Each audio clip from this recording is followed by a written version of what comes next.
In just a moment, Suspense with William Powell.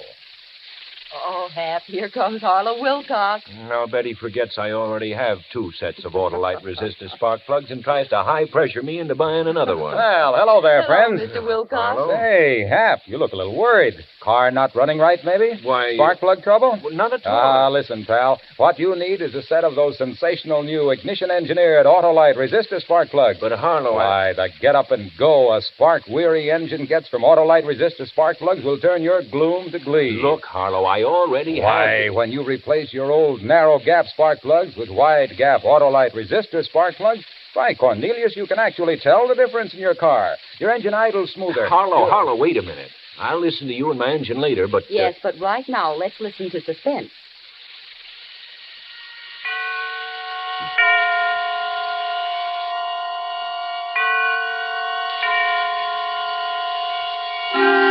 Suspense.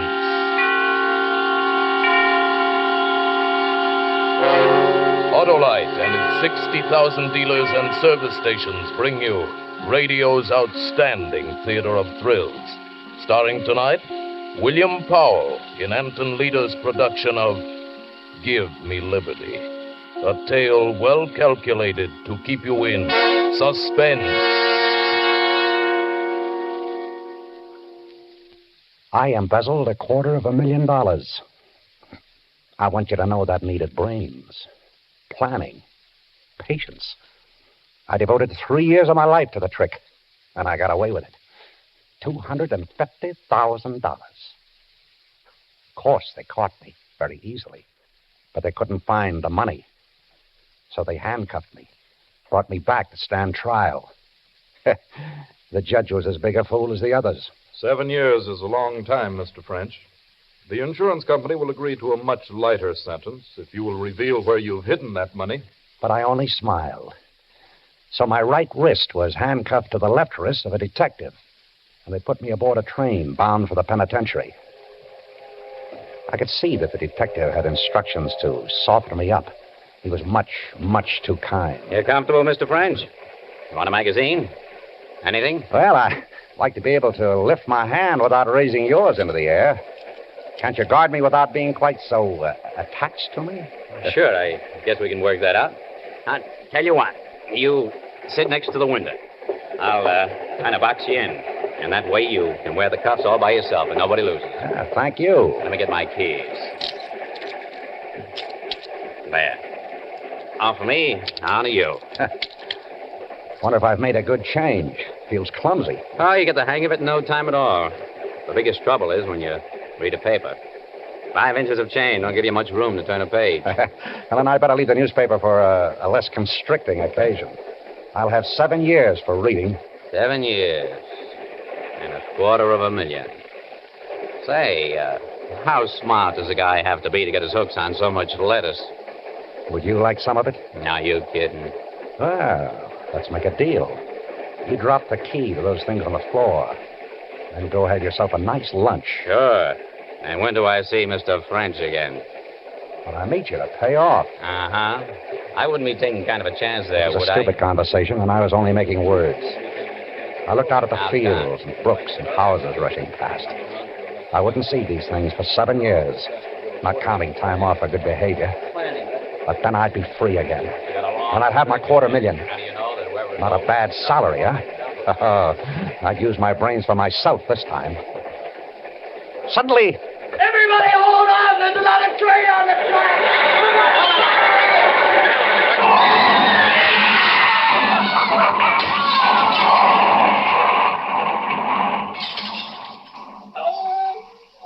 French. You all right? Gosh, I feet are caught. Gotta get out of here. A car lay on its side, in flames. And those passengers who could move scrambled through the broken windows, paying no attention to a helpless man in handcuffs. French. Give me a hand. It was the detective. His legs pinned by the wreckage. Move, will you? You want to see me roasted? What can I do with my hands like this? Where do you carry the key? What do you want with a key? You can pull me out by an arm, can't you? You can grab me by the head. You thick-headed fool, we'll both die here if I can't use my hands. You can use them good enough. Where's the key? I can't find it. French, It ain't in my pockets. Look on the floor. You're a liar. French, my shoes, they're on fire. Please. The only weapon was Help a suitcase. Yeah. I kicked him in the face. I bashed the suitcase on his head. And he didn't have the key. I emptied his pockets down to the last crumb of tobacco. But the fire crept closer. He hadn't the key to the handcuffs. And I wanted it. Because this wouldn't be an escape. This would be a disappearance. Oh, what a chance. What a chance. I'd have my liberty. And I'd have my money. There's somebody in that car because that I saw something moving there. I threw away his pistol. I wouldn't need a gun. I used my head. I squeezed my college ring on his finger. I switched wallets. Is there anybody in that car? Pete, this way! Over here! There was a conductor out there. A crowd of passengers. I got to the opposite side of the car. No one. Not a soul. And there wasn't a splinter of glass left in the window. I slid down the side of the car, cleared the wheels, and struck the ground running. A few moments, a few hundred steps, and I was safe in the darkness. I was free. They'd think I was dead. And I had $250,000.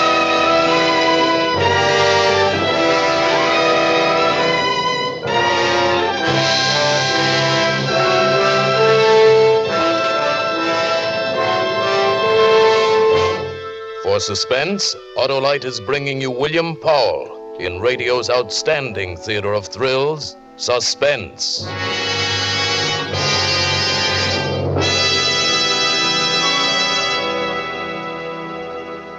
Hap, my friend, have you ever heard a conversation between two cars? Two cars?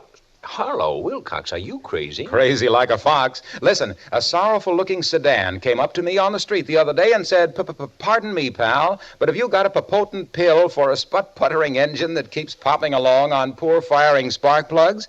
Well, this car had sure come to the right man, old ALRSP Wilcox. ALRSP? ALRSP for Autolite Resistor Spark Plugs, of course. Oh. Well, before I could answer this fumbling four-door, up glides a cute coupe with a mellow murmur and says, "Say, chum, if you want to hum and hustle on the highway, if you want to idle smooth as a satin slipper, if you want better luck with lean gas mixtures, actually save gas, why, switch your narrow gap plugs for a set of those wonderful, sensational wide gap Autolite Resistor Spark Plugs.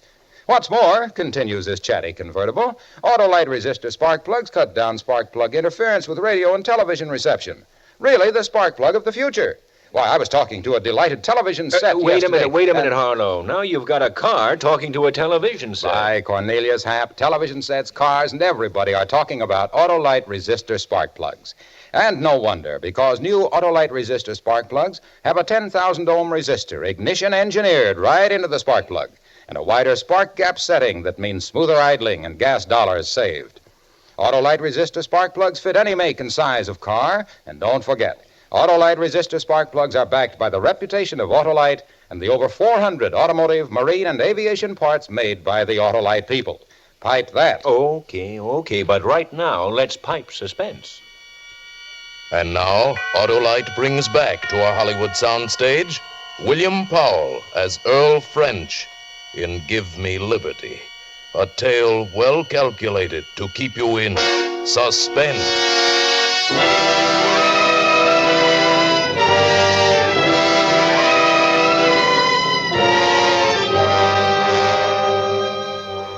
My first job after escaping was to break out of those manacles. I sat in a wheat field, holding my hands overhead so the blood would run from my hands and wrists and leave them slim. It didn't work. I tried that until my shoulders were in agony, and it didn't work. I couldn't snap the chain. I twisted it. I pulled at it, tried to fling my hands apart, and it wouldn't break. I rubbed it against stones until my skin was torn and bleeding, and it wouldn't break. By this time it was morning, and I was pretty desperate. I found a match in my pocket. I went into the woods that bordered the field and built a fire. First the chain grew hot, and then my wrists. But I held them over the fire until I couldn't keep back the scream. And not until then would I believe that I needed help. I pushed through the wheat and the corn beyond it, and I stumbled down a slope into a barnyard. Down, Jack, down! A woman was standing near one of the hen houses, pan of chicken feed in her hand. What do you want? There was nothing to say. She'd seen the handcuffs. Come on, speak up. Look, What do you want? I'm innocent, I swear to you. I'm innocent. Where you from? How'd you get away? Well, we were going up to the prison, and there was an accident. Well, what do you want from me? Could you lend me a file? And if you could spare some food, I'll be glad to You pay don't have to pay me for anything. Wait here. Jack, you watch him. The fool went into the house, and the dog sat down on its belly and placed its nose between its paws, and its eyes never left my face for an instant. And then through the stillness, I heard the cranking of an old-fashioned wall telephone, and I knew what she was doing.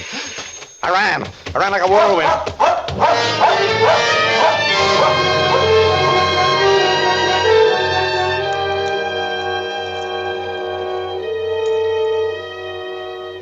I couldn't get them off. I couldn't get the handcuffs off. I couldn't get anything to eat. I couldn't show myself. Do you know what it means to see food all about you and not be able to buy it? Don't tell me I could have eaten corn and fruit and roots. I can tell you the nature of every dog in that area, and the feel of every barbed wire fence, and the spang and roar of every rifle and shotgun. That was him, Harry! That was him down in the brush there around to the other side!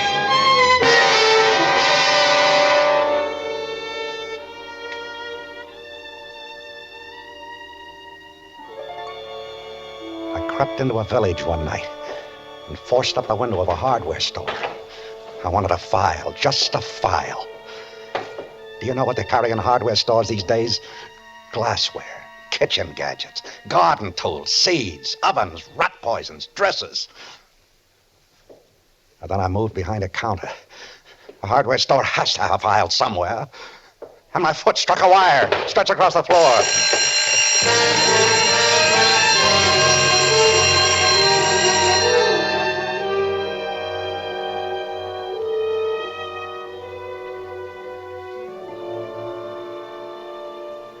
How tired have you been? Have you ever been so tired that your eyes felt like stones in your head? So weary that your jaw hung slack and your tongue seemed thick and heavy in your mouth? There were times when I thought I'd die.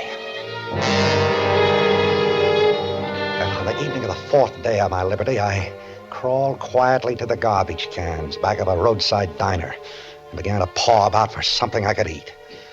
There was a step behind me. I whirled about. It was a boy. We looked at each other for a long moment. He was waiting for me to speak. I said, "Hello, Sonny. Hello. You live in this neighborhood?" Yeah. I don't. I'm traveling. With handcuffs on? Oh, these? Yeah, a friend put them on me for a joke. Say, that gives me an idea, Sonny. Would you do me a big favor? Depends upon how big. Well, big to me, anyway. Sonny, it's worth $10 to be able to have these handcuffs off before my friend shows up. Look, can you get me a file or chop them off with an axe or something like that so I can have a laugh on him? Nope. Look, I'll let you keep them. They're fun. Nope. Oh. Well, then, would you do something else for me? Depends. I'm a little embarrassed about going into the lunch wagon like this. Look, would you step in there and buy a few hamburgers for me? How much?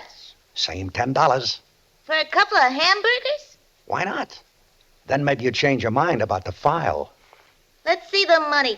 I got it right here in my pocket, ready to jump into your hand. Hey, there are lots of things that a boy can buy with $10. Ah, there we are. How do I know it's good? Don't you trust me? Drop it on the ground. Drop it? Why? You drop it and back away. Then I'll pick it up. Oh, say, that's very smart. Yeah, how's that? Far enough? I guess. He picked it up and began to walk around the diner.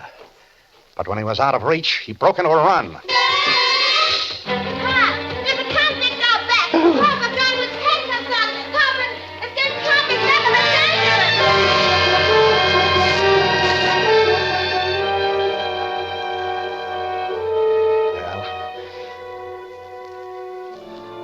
I got away. And I couldn't tear them off. I couldn't. I had $250,000 buried away, and it was worthless to me. Do you know it can be bought with $250,000? Why, a man's soul can be bought for less than $250,000. and I couldn't buy a 10-cent file. I spent that night in a nest of cast-off railway ties attached to a siding. When I opened my eyes in the morning, I had company. There was a hobo sitting on the top of my fortress-like bedroom. A very unusual-looking hobo in blue jeans and a navy coat. She was counting my money, smoothing each bill with loving care. She grinned when she saw I was awake. Good morning, chum. You sleep like an honest man. What's the matter, chum? Never speak till they bring your orange juice? Listen, I'm in trouble. I want you to help me. To get the bracelets off? Yeah. Oh, chum, wouldn't that be kind of silly? I might lose all this hard-earned dough. Look, there's more where that came from. A lot more. I'll make you rich. Yeah, I heard that one before. So long, chum.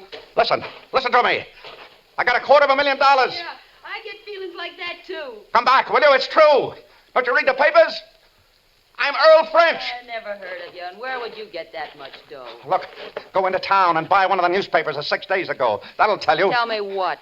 Don't people read anymore? Earl French, the embezzler. I stole $250,000. Uh-huh, and you're wearing those things so you won't pick your own pocket. Don't try to be clever. I died in the train wreck near Scottsville. You're so sure about that, chum. You croaked only a few days ago. No, you fool. They only think I did. Now, you get those newspapers. You come back here with a file and some food. No, don't order me around, chum. If you're a corpse, I won't take it from you. And if you're not a corpse, I'll poke you in the eye. Just play it easy, huh? Yeah, maybe I'll be back. Could happen. I waited for her all through that long, blistering day. Crouching within those four walls of railway ties. I lay there like a trapped animal. And yet I knew she'd be back. She couldn't resist it. Cheap little thing like that. I knew she'd be back.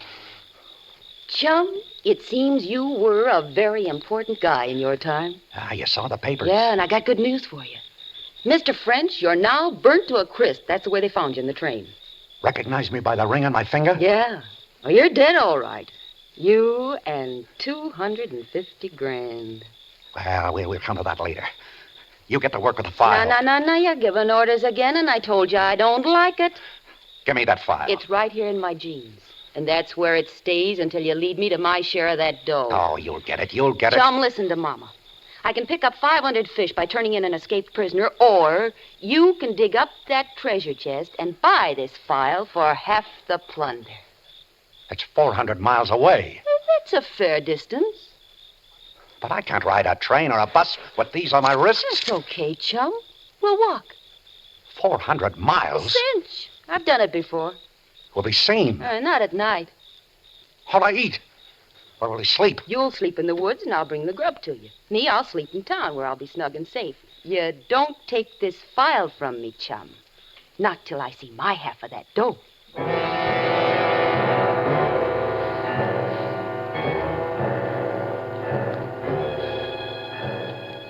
And that's how it was. That same evening, we started a walk. At first, it wasn't so bad. It gave me time to think. And I knew I'd think of something. You know, there's kind of a sneaky look about you. What? You figure that in 400 miles, a lot of things can happen. Oh, no. After all, I want to do what's fair. Let's split. If we don't, I'll split your skull, and don't kid yourself that I won't, little chum. Been waiting a long time for a break like this.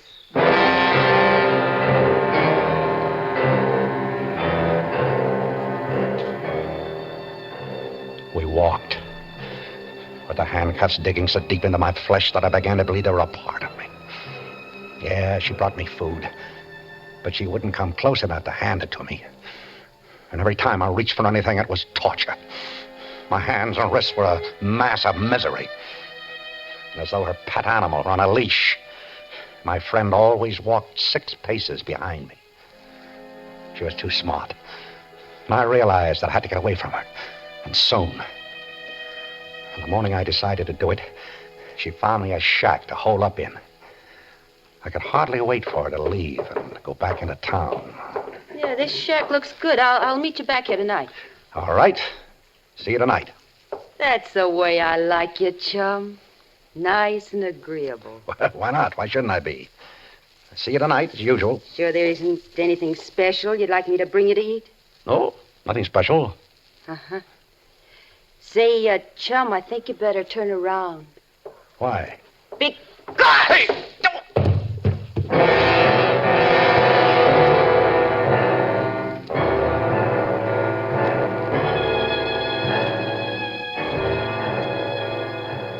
When I awoke, with a dull ache filling my head, I found myself neatly trussed up.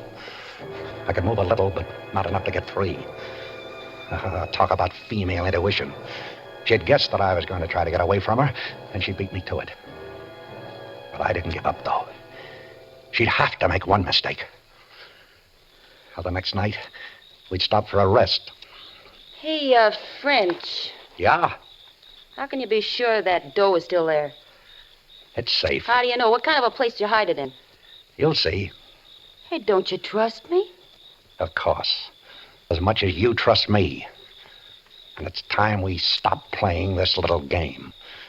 Now get out that file. When I see the dough, little chum. Take them off, will you? How long do you think I'm... Shut up. You'll wake up the neighbors. On, move. No. I said move. No. That money's mine. And you'll never see it unless I want you to. And we'll go to it the way I say. Chum, you're making me mad. You get out that file and take these off. Go on, get it out. I can give orders, too. What do you think you are, an animal trainer? No, that's not a bad idea. Is it? But it happens that I'm not an animal. And it happens that... What's that for? You can't frighten me with a knife. I wouldn't try. You use that on me, and we both lose out. Whenever my old man used to beat one of us kids, he always said the same thing. He said, never use a switch thicker in your thumb. Breaks the skin, but no bones. A kid can go on working. A switch? Yeah, like this one. Nice and green and limber. That's all the knife is for.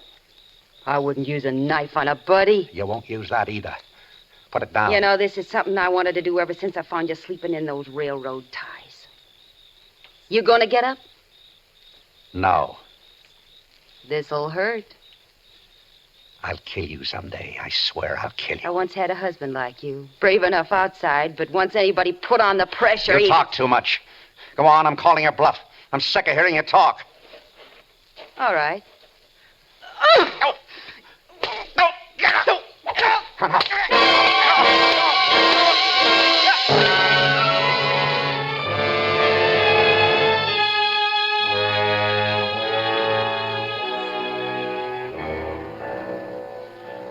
We walked.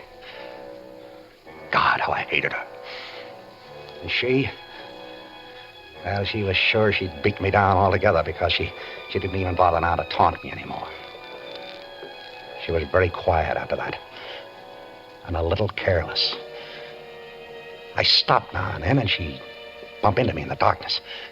But she'd always stop dreaming before I could get my hands on her. Well, all things must end. Our pilgrimage ended one morning when I said, here it is. What? The money. Where? We're standing over it. You up to some sneaky trick again? We're standing in the middle of a highway. You didn't do any digging here, chum. Look, there's a culvert running under the road here. A 24-inch pipe. Come into the ditch. I'll show you. You didn't stick that dough into the pipe. It must have washed away. It's not in the pipe. It's in a deep crevice between the pipe and the concrete. Pull out some of those stones. You pull them out. What, with these hands? Why, I can't touch anything without screaming. Pull them out. French, so help me if this is a gag. She believed me. She had to. She saw the truth in my eyes. The money was there, my $250,000. She bent over to tug at the stones. She turned her back to me for the first time. And that was it. That was the mistake I was waiting for. I sprang forward and I crushed the handcuff. Down on her head. The back of her neck. Her head. Ah, the pain. The pain of my wrist. Ah, but I didn't care. I didn't care.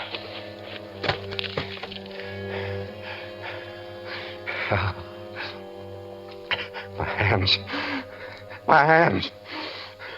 Covered with blood. Her blood. Mine.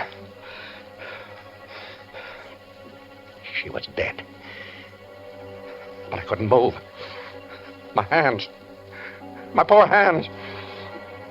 I had to wait until the shock drained out of them. Finally, I reached into her pockets for the file.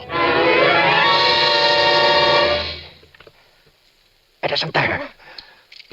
Well, it must be in this one. No. No. No, No. No file. She hasn't got a file. She never had one. Ah, the cheat. The dirty little cheat. Come on. Come on, little children. Come on. Come out, you babies. 250,000 beautiful little babies. Come on. Oh. I can't get a hold on it. I need about a few inches. I can't. I can't. With these handcuffs on, I need one arm free. You handcuffs, you! I'll break this chain if I have to rip my hands off. I'll get that money. I must have the money. I want the money.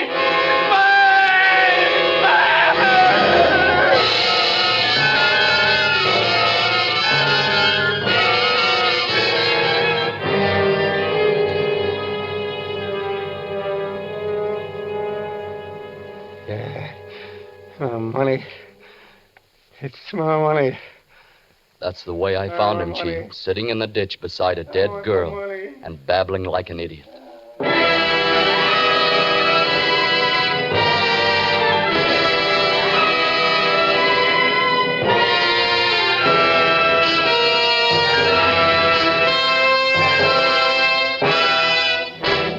Thank you, William Powell, for a splendid performance. Mr. Powell returns in just a moment. Well, Hap, my friend, now that you... Harlow, I've been trying to tell you I already have 2 complete sets of Autolite resistor spark plugs. Congratulations. Everyone should have a complete set of Autolite resistor spark plugs. Those modern miracles of Autolite ignition engineers, those monuments to tireless Autolite research.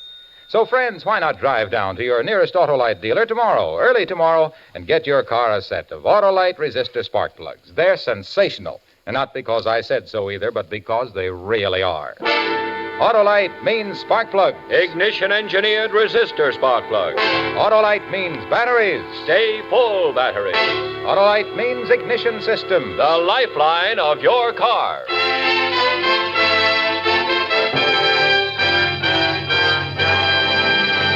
And now here again is William Powell. My thanks to the fine cast of Suspense actors who helped to make my appearance here so pleasant an experience. I'm a regular listener to radio's outstanding theater thrills, and I'll be tuned in next time to hear John Garfield in Death Sentence, another gripping study in...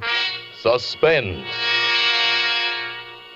William Powell appeared by arrangement with Metro-Goldwyn-Mayer Studios, producers of the Technicolor production The Three Musketeers, starring Lana Turner, Gene Kelly, June Allison, and Van Heflin. Tonight's suspense play was written by Herb Meadow, with music composed by Lucien Morawek and conducted by Lud Bluskin. Ann Morrison played the part of the hobo. The entire production was under the direction of Anton M. Leader. This is the Autolite Suspense Show. Subscribe to your local community chest. Everybody benefits. Everybody gives. Good night. This is CBS, the Columbia Broadcasting System.